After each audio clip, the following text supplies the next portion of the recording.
नमस्ते, मैं मरसे अवेलानेट हूँ। मैं डब्ल्यूएचओ लियाजोन समिति की अध्यक्ष हूँ। मुझे यह बताते हुए खुशी हो रही है कि आईएसपीआरएम की रणनीतिक योजना के एक प्रमुख दूरी वकालत है। विशेष रूप से आईएसपीआरएम के वकालत लक्ष्यों में अनुसंधान, कार्यबल आपातकाल और पीआरएम से संबंधित प्राथमिक देखभाल का समर्थन करना और पीआरएम के मानवतावादी प्रयासों के लिए वकालत करना शामिल है। डब्ल्यूएचओ लियाजोन समिति डब्ल्यूएचओ की शासी बैठकों में भाग लेती है।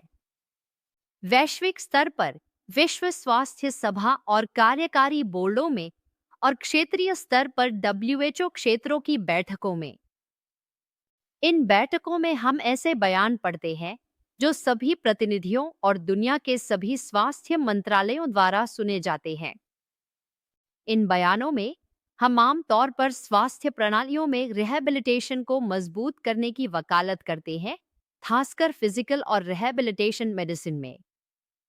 हम डब्ल्यूएचओ के तकनीकी उत्पादों के विकास में भी समर्थन करते हैं, जैसे कि हस्तक्षेपों का पैकेज या रिहैबिलिटेशन कार्य के लिए मूल्यांकन गाइड।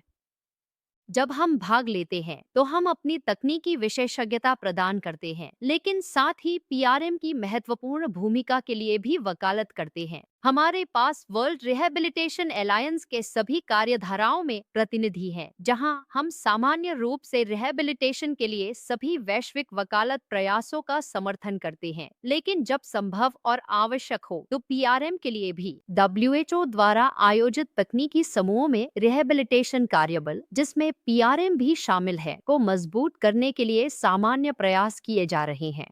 हमने ऐसे उम्मीदवारों का प्रस्ताव दिया है जिन्हें विशेषज्ञ के रूप में चुना गया है।